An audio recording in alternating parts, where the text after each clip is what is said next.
Non, jusqu'à 18h15, je pense que c'est prévu, voilà. Donc l'invité qui va s'exprimer juste après est Jessica Lee Morgan.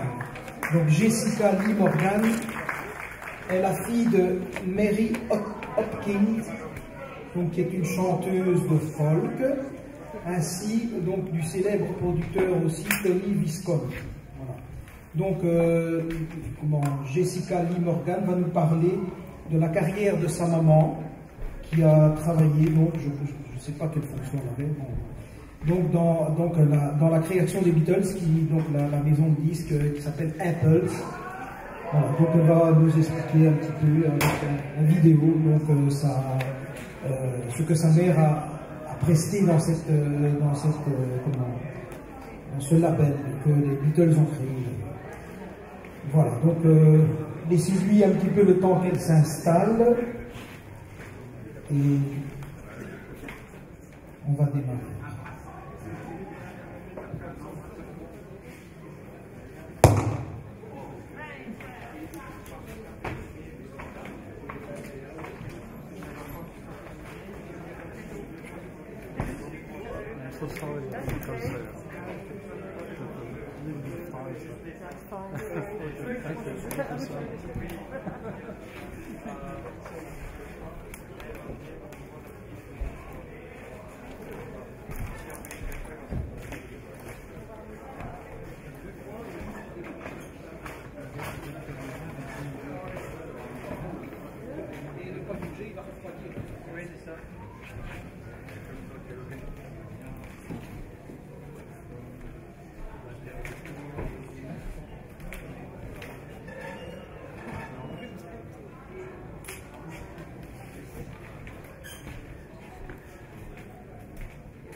Bonjour. Everybody's run away now. I'm starting to talk, but I'm hoping they'll come back. You're here, and you're here, and you're here. Bonjour. Merci beaucoup à Philippe et à Alain pour m'inviter ici aujourd'hui. Je m'appelle Jessica Lee Morgan. Oh, merci beaucoup. That's okay.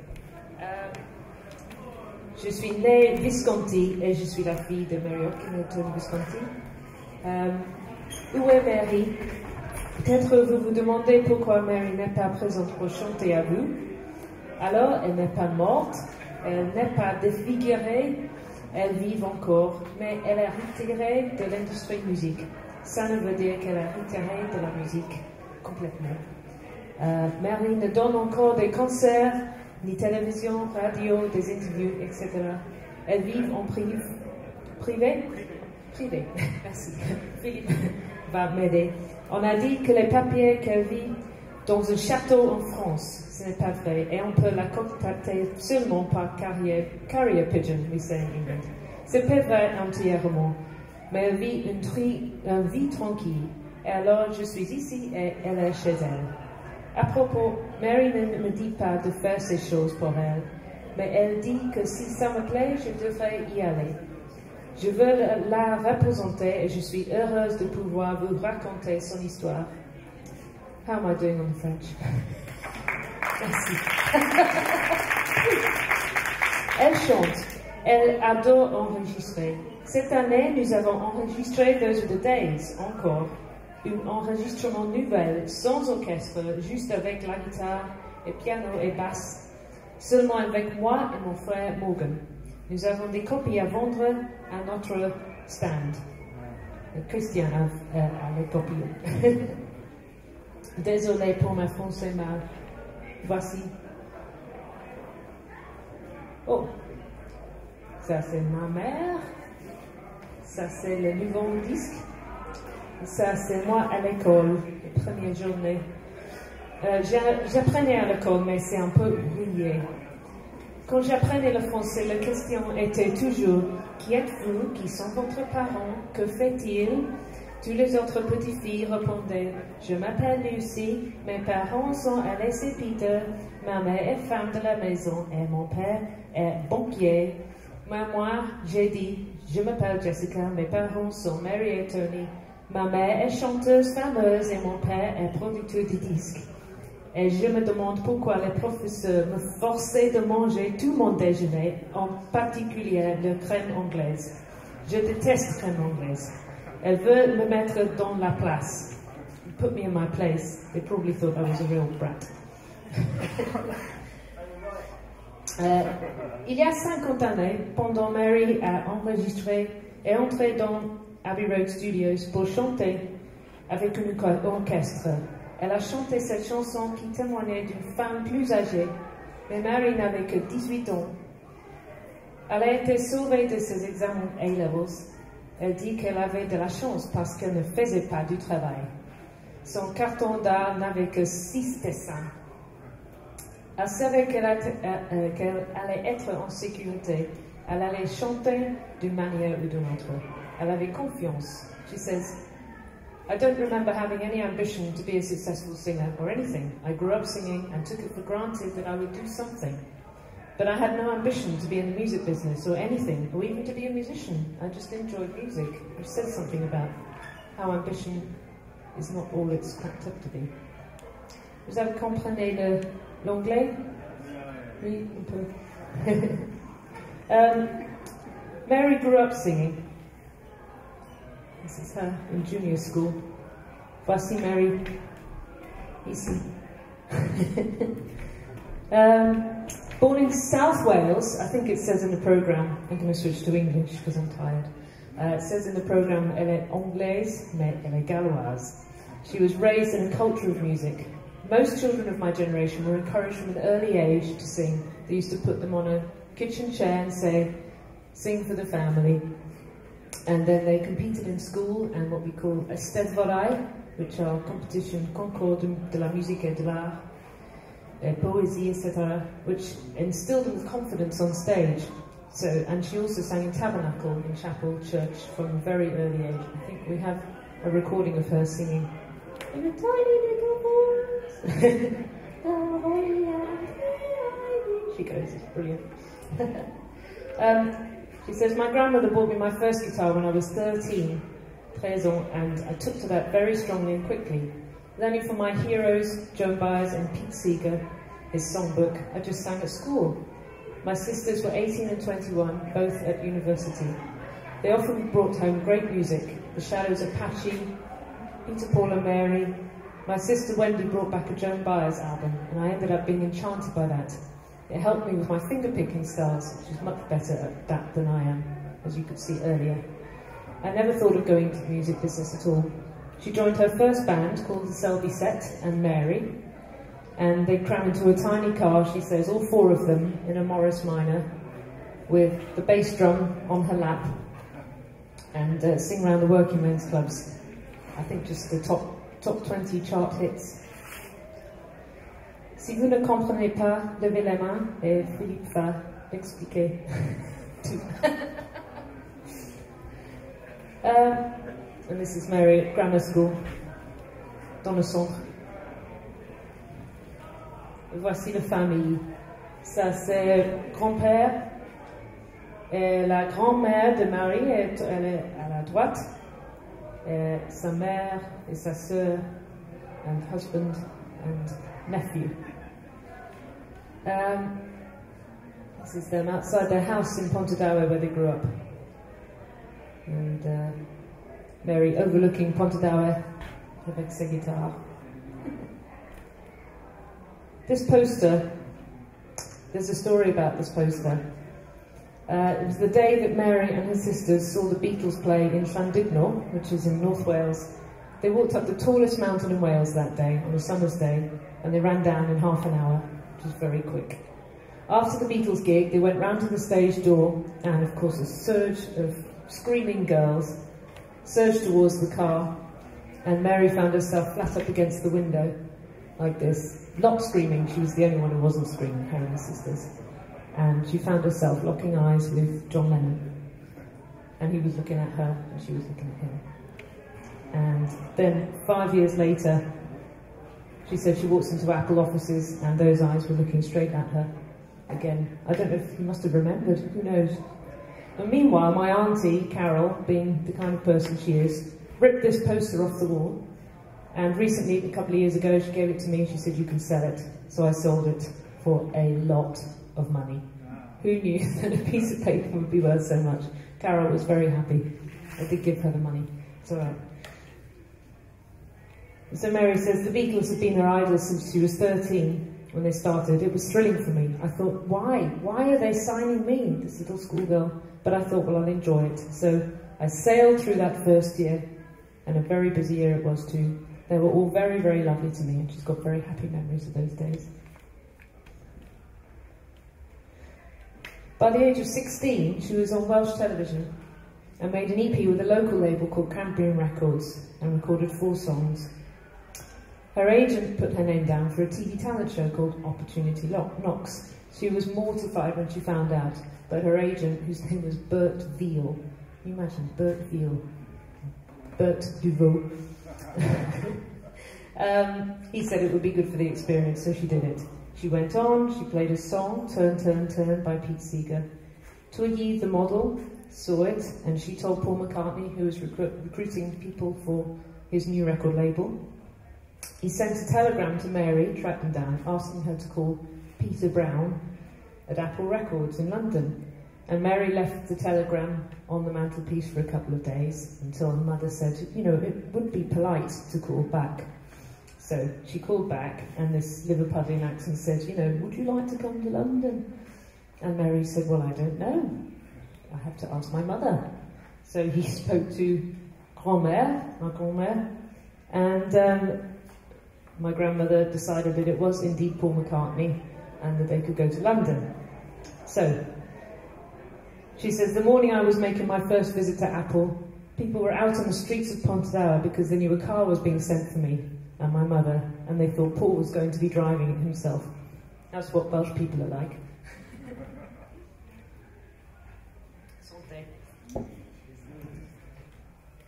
What comes next?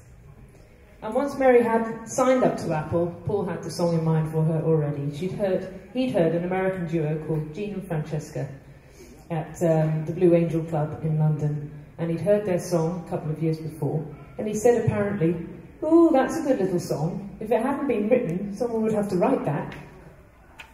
That's Paul's sense of humour.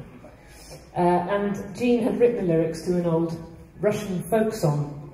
It was always said to be a Russian folk song or a Lithuanian folk song. Actually, it was written by a chap called Boris Fomin, but Gene Raskin, because he'd written the lyrics and nobody claimed the melody, claimed the whole song. So he did extremely well out of that. It was released on the same day as the Beatles' Hey Jude in 1968 and went on to sell 8 million singles, even knocking Hey Jude off #1. And Mary recorded the song in 5 languages, so that was to guarantee its success. She says when she recorded it, there was a full orchestra. It was quite intimidating. The song was quite fresh and new to me, even though I'd learnt it. So when we started recording it, I was very timid. Paul would come in and say, "Think about this person and who the person is," and that helped. I wasn't happy with what I'd done. So he said, "Go home over the weekend and think about it." And in the meanwhile, he must have told John Lennon that Mary was a bit nervous. So John called her at home and said, "To err is human, to forgive divine. Try it again, you'll know you'll get it." And he did, and she did. She went back on Monday and nailed it. I asked her, I said, did they have to bring the orchestra back as well? And she said no, that would have been quite expensive. She says, I was more comfortable with it. Maybe that's what worked with the song, the fact that I was a child almost, singing an older woman's song. That's what people liked about it. But I feel privileged to have been given that song by Paul. He was very generous in the studio, very attentive and supportive, encouraging, lovely. So, there's so much to say. That's Mary. Peter, Paul and Mary. But the other ones. The Peter, Paul and Mary Tribute Act. And Peter produced the language versions as well and coached her phonetically in And she was really disappointed to find out that those were the days in French or the other languages wasn't a literal translation. Nowadays she'd be much more particular about it. This is a great picture as well. This is my grandmother, looking very disapproving in the corner there. Oh dear. That's all right. Where was I going with the apple thing? I'll leave it there. Fame. Mary didn't enjoy fame. She was okay with it in the beginning, but after a short while she came to see it as an intrusion. So one day she said she was sitting eating her dinner in a restaurant and putting the fork into her mouth, and someone literally put a piece of paper between the fork and her mouth and said, "Sign this." And she said, "How dare you? This is such an intrusion." So it's hard to explain sometimes why Mary wants to keep on singing and enjoyed her career at the time, but now does not want to go on a stage, she doesn't want to do interviews, she doesn't want to be that famous person anymore, which is why I'm here again. Instead of you won't, I will. By the time she had us kids, I think she was quite happy to settle down and live a private life and bake and knit and that kind of thing. She still does get stopped in the street sometimes. Sometimes they say, "Are you Marianne Faithfull?" I think sometimes she says yes. So anyway, if you are one of those nice people who contact me saying, "Will Mary do something for us?" and I say no, it's not personal, it's because it's just a no. I want to say something about autographs. I think I had a picture of signing autographs here. And if you meet her in the street, she'll probably sign something for you on the hush-hush, but otherwise we say no autographs. I've seen lots of fakes. Some of the fakes have been signed by my grandmother, so you could say it's still in the family. This image that she had makes me laugh. When she first got photographed for Apple Records, the photographers came to her house in Pontedower and lined her up with her fluffy toys and made her look very much her age, or even younger. It's quite disturbing, really. You wouldn't do that to a young lady artist these days, would you? This doll on the right, with the pointy nose, is called Clarissa, and she came from the Savile Row Apple Boutique. And she still has her.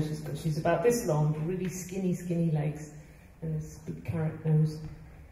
And that's her teddy bear as well, the little one. She still has that. That's her in bed. It's just ghastly, isn't it? Oh my God, you wouldn't ask an 18-year-old girl. Oh no, maybe you would. I don't know. It's just too weird. But that is her in her bedroom, with a picture of Paul and Linda or somebody there. Strange, really odd. And then. So this twee, sickly image, she has always hated it, and I think that's part of the reason why she doesn't want to do anything now. She just can't stand the way she was manipulated. She was in Paul's garden one day and they were talking, and he said, "You know that song, Que Sera Sera?" She said, "Well, yeah, I used to sing it when I was about 3. And he said, "Let's go and record it now." So they ran into the studio and did the whole thing in an afternoon with him and Ringo, did the whole track. And by the time she was halfway through recording the backing vocals, she said, "This is ghastly. This cannot go out." She said, "I do not want this released." And they released it. So every time she said, "No, I don't want to do something," they would just do it anyway. So you can see why it didn't go well for her. I mean, I don't even know who those children are. They must have just rounded up some children and just said, "Have some children." Jeez. And then, to make it worse, they put her in pantomime. Oh no, they didn't. Oh yes, they did. They put her in pantomime. Cinderella came first, I think, and then Dick Whittington, or maybe it was the other way around. And she's got lots of great stories about working with great actors in Britain. Do you know the Carry On films? Yeah. Some of you do these. Oh, they're great comedy films in England. Peter Butterworth and Kenneth Connor, absolute legends. So they were. They were in these things with her. And she had fun, but no, nobody was listening. She says also when she was out in public, enjoying a glass of wine, and a photographer turned up, they would take away the wine and replace it with a Coke or a lemonade. I don't think I would have lasted as long as she did.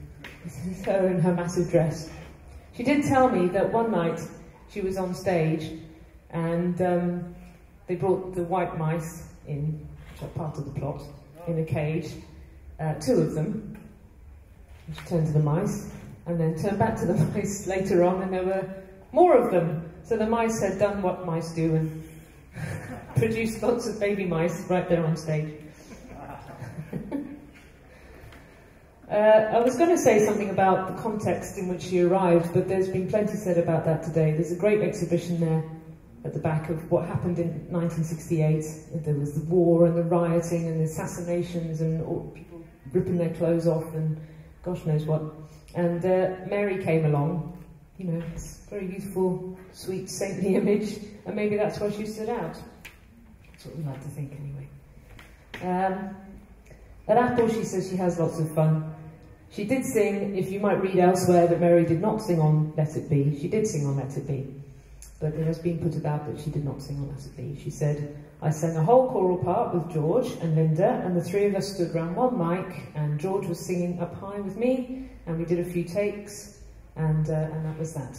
And then she was also in Hey Jude. They rounded up everybody in the studio, her sister, all the staff. They all trooped down the stairs and sang for half an hour. So she's very proud to be on that. Also at Apple, she met Benny Gallagher and Graham Lyle, 2 very good friends, family friends, and they wrote some beautiful songs for Mary, The Sparrow and International, which I sang earlier, and Jefferson and Heritage, Fields of Saint Etienne.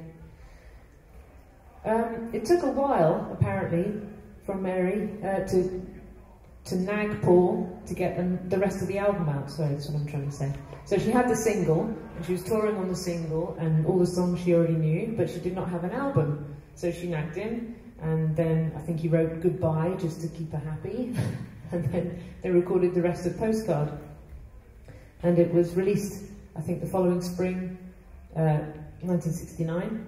There was a launch party at the top of what we call the Post Office Tower in London. Very tall building with a very phallic building with a rotating restaurant at the top. And everybody was there. Cream were there. I don't know, I've got a picture of Cream. Oh yes, here we are. Eric Clapton, Ginger Baker, everybody came along. And she's got this great story where Blodwen, her grandmother, came along, and they lost her for a while. And then the crowds parted, and there in the back, in the corner of the room, was Blodwen talking to Jimi Hendrix. And she said afterwards that she'd been talking to a nice little boy who had been asking about milking the cows and feeding the chickens. She says, I think he was fascinated by her. Imagine that. That's a play in the making, isn't it? You know, when Blodwen met Jimmy. What came after that? Well, there's a list. She toured with Engelbert for a while. That's his roller. That's Benny and Graham. Oh, completely. There we are. She sang at St Paul's Cathedral. She went on tour in Japan for Expo 70. She was on the Ed Sullivan Show, David Frost Show, her own TV show, which was again ghastly, full of children, and lots of other things. Very solid 3 years. If you want the full timeline, it is available on our website, maryhopkin.com. You can find out exactly what she did. In 1970, there's another low point for Mary. She's quite chirpy about all this now. She's okay, she recovered. She was invited to represent the UK for the Eurovision Song Contest. Is it popular here? Is it popular Eurovision? I think this is probably the last time we did so well, the UK, because like every year since we've come at the bottom somewhere. But they voted for Mary. Mary said, okay, I'll do it if I can choose my own songs. And they said, oh yes, the songs will be very good this year. She said, all right, I'll do it. By the time she'd committed and they played her the songs, of course they were all ghastly. and she couldn't pull out because it would be unprofessional. So she ended up with this song. Apologies to whoever wrote it. It's okay, but it's not great. Not who's there. As you can see, that won the vote. I think that might have been staged. And there she is with the orchestra. Just top right there. I love this picture because you can see the title of the music they're playing as well. She might still have that sheet music. And she's looking a bit peed off. That's her singing it. We gave the dress to a very good, helpful fan of ours called what's her name? Pat Richmond. And she'd done so much to keep Mary's memory alive that we gave her the dress. Sparkly black number. This is her with Dana, who won. Dana, is it Gillespie? Dana Gillespie? Irish. She won with all kinds of everything that year. So there's Mary looking kind of happy. She was made a bard in 1970, which is the highest honour you can give to a Welsh artist, which is absolutely wonderful. You're allowed to go back every year and dress in robes and, you know, be a bard and everything, but I don't think she's bothered since then. Meeting my father. I arranged this in such good order. Now it's all gone to pot. That's me and that's her and her father. My father, sorry. Mary had worked with Tony on the Welsh version of Sparrow. And she'd been on the lookout for a new producer. Well, Apple had, because Paul was busy, so they said we ought to find somebody else. So they got Tony in, and he produced this Welsh version. But no one told Mary that she was supposed to pay attention to this guy with the American accent, who was talking to her. So she just left the session and went home. And because she didn't say anything, they thought that she didn't like him. But they'd never said, this is Tony, you know, I mean, such idiocy. God. Anyway, so he says in his book, he says, I wasn't impressed. I must know this. So he said, well, she didn't like me, so I won't bother. So in the end, she ended up with Mickey Most, who was a pop producer. He's done some great stuff, but the songs she did with him, again, were not great. Tema Harbour, Knock Knock, that kind of thing. So eventually, she got round to saying, I love the Strawbs Dragonfly album. She said, I want that guy to do my next album. And so they got him in, and they had lunch together, and they got on well, very well. And he recruited his friends who she admired, Ralph McTell, Dave Cousins from the Strawbs, Danny Thompson, and they recorded this beautiful, beautiful album called Earth Song, Ocean Song. And this is where I came from, basically. So it's my favourite album. But, there's always a but, Mary couldn't promote it, because by the time they'd made the album, she was doing a summer season in Ramsgate where you stand up every night and sing a load of rubbish songs. And so the album just kind of fizzled out, and by that time, I think 1972, Apple were kind of, you all know better than I do what state Apple was in. I don't think it was ever set up to succeed, really. All the stories I hear, it's just crazy, crazy things at Apple. So the album fizzled out, and then by that time she'd gone, oh, stuff it, I have children. I don't think my dad expected it to go that way, but tough.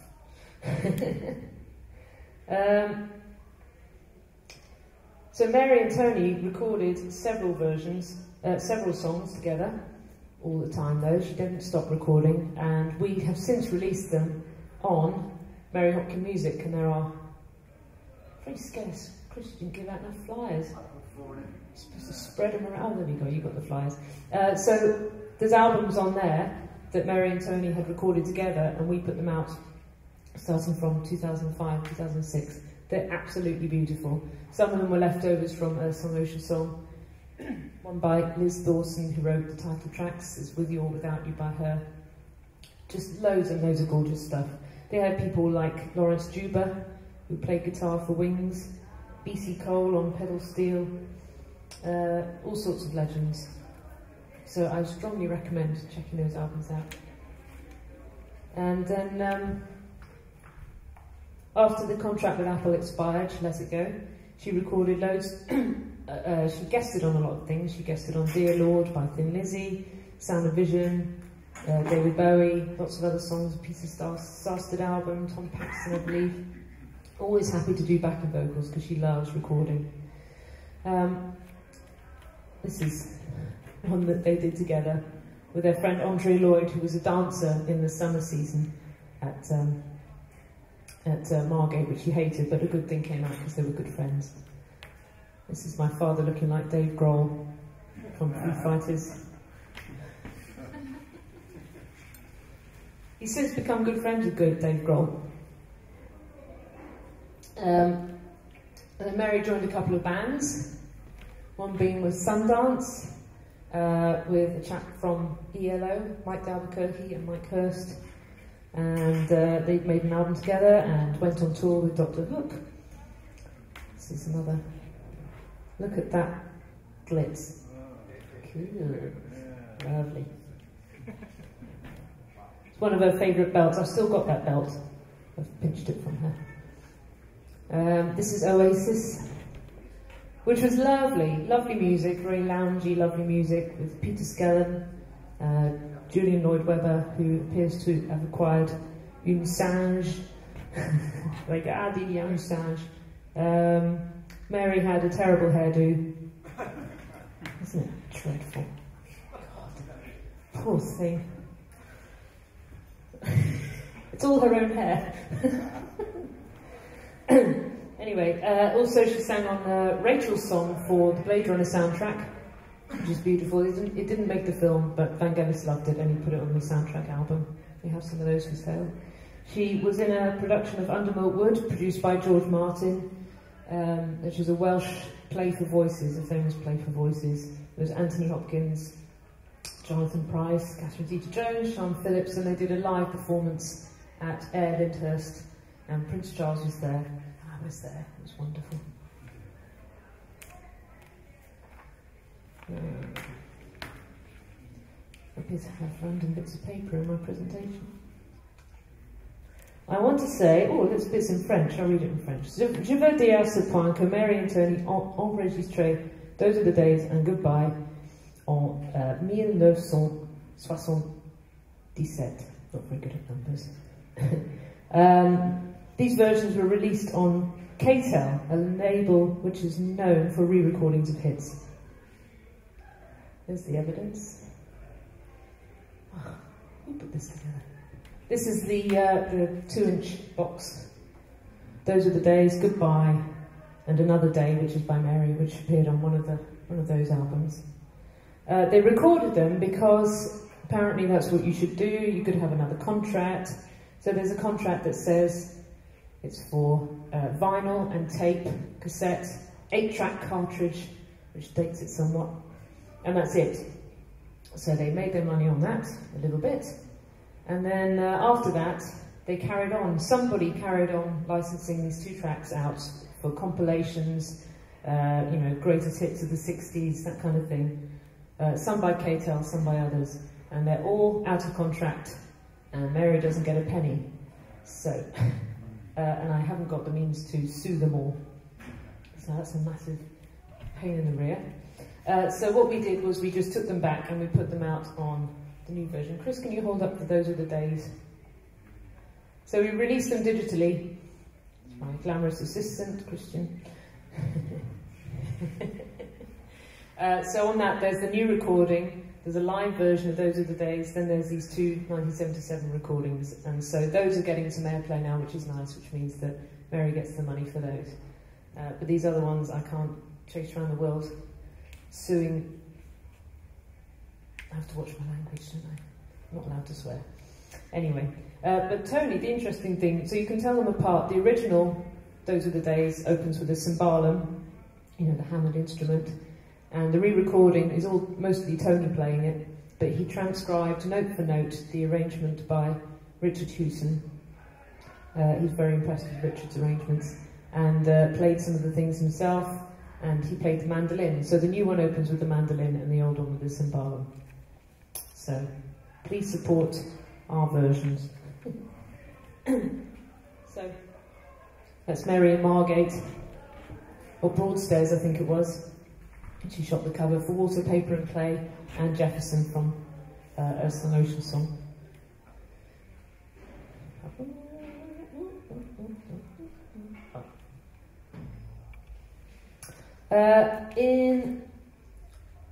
This bit's in French, here we go. En 2005, nous avons discuté la possibilité de faire sortir sa musique sur l'Internet. À ce temps, c'était de plus en plus commun pour les musiciens de faire la musique soi-même. On avait un enregistrement du concert à Royal Festival Hall quand Mary a supporté Ralph McTell en 1972. C'était relativement facile de faire un disque de ce concert et quand nous avons la vendée, les fanatiques l'ont acheté. Quelle surprise! Et merci. Après ça, nous avons eu la confiance de produire plus de disques. Et dans le grenier de Mary, il y avait quelques bandes 2-inch d'enregistrement qu'elle a fait avec mon père. Il y avait une douzaine de chansons que Mary aimait, donc il formait un album qui s'appelle Valentine. Après ça, mon partenaire, Christian, very patient Christian, l'a aidé de finir des autres chansons. Ma père a dit qu'elle était finie, mais Mary voulait les mixer autrement. Typical Mary, this is, she wants to change everything. And Chris had the patience, bless him, to sit with her and do it all. Avec les multitracks, I don't know what that is in French, multitracks. Ok. Nous avons les transférés digitalement sur hard disk et Pro Tools, donc Mary et Christian pouvaient les remixer. Nous avons fait sortir 2 autres albums, Recollections and Now and Then, also from these recordings with Tony. Aussi un EP pour Noël, Christmas Songs, avec 2 chansons de 1972 et une nouvelle de Mary, Snowed Under, enregistrée en 2006. Yeah, the 2 Christmas songs were Mary Had a Baby and Cherry Tree Carol. Okay, this is Mary with the Chieftains, relatively late gig. These are her nice guitars, which I used on my latest album. I just snaffled all of her nice guitars. This is a Martin. Any guitarists here? Yeah. That's a Martin. Nice Martin Dreadnought. This is a foggy picture, but it's a Zamatis, custom made Zamatis. Tony Zamatis made guitars with people like Mark Bolan, you know, the metal fronted one with all the cymbals. My dad had one as well. Judy Suk, another singer, had another guitar made from the same pattern. This is moi et mon frère et ma mère on top of a mountain in Wales for You Look Familiar, which is an album they made together.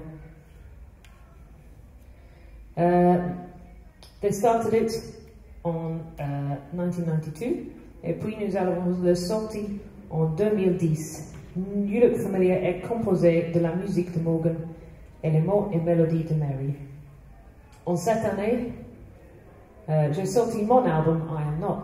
Morgan et Tony ont chacun remixé et Mary a écrit une chanson avec moi, Here It Comes Again, and we sang it together as well. I think I've got pictures of all these. It's us having a laugh. So these are official pictures that I take with my mother or Morgan takes. She likes these. I haven't said anything about this. Berry Hopkin, of which the set earlier was a very stripped down version. This is Berry Hopkin, An Evening Without Mary Hopkin in 2015. That's Simon on percussion, me as Brian Willoughby, who played his first professional gigs with Mary in 1972. And his wife Catherine Craig, who sung for the Righteous Brothers and all sorts of wonderful people. And that fella there.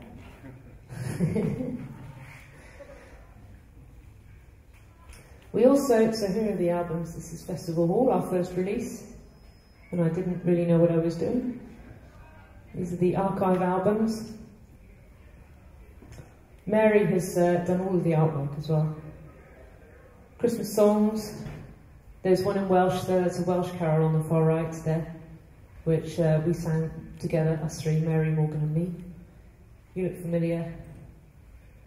Spirit, which was first released in 1986. It was produced by Benny Gallagher. They recorded it in 3 weeks in Kent.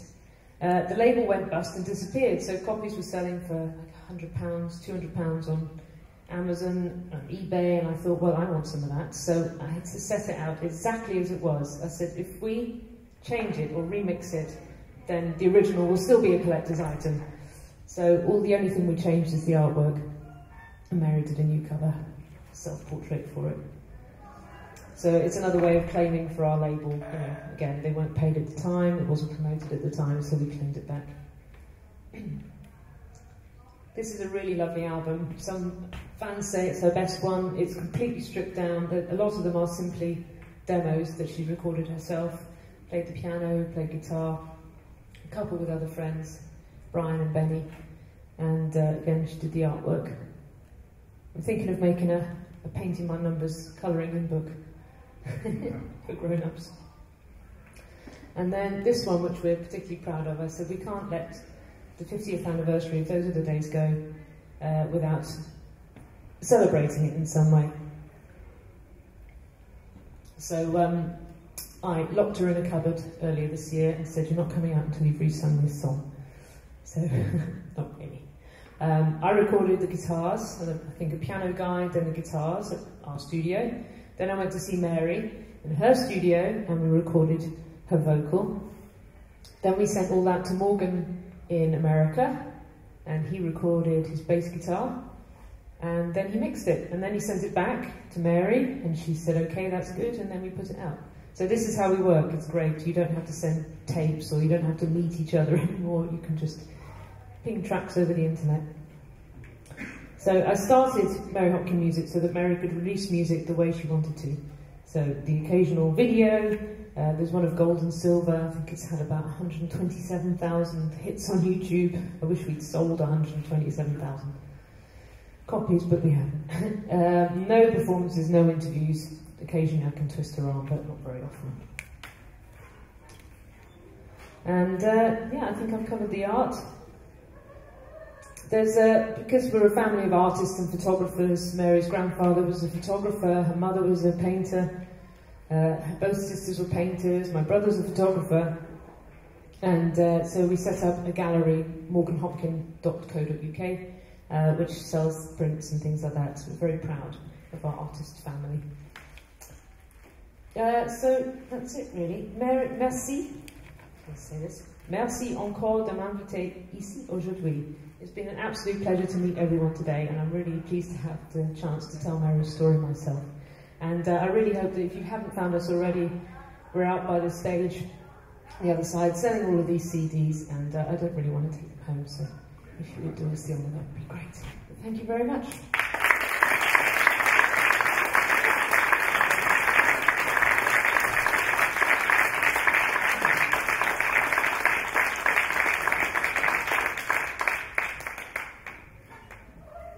Si vous avez les questions, je suis ici.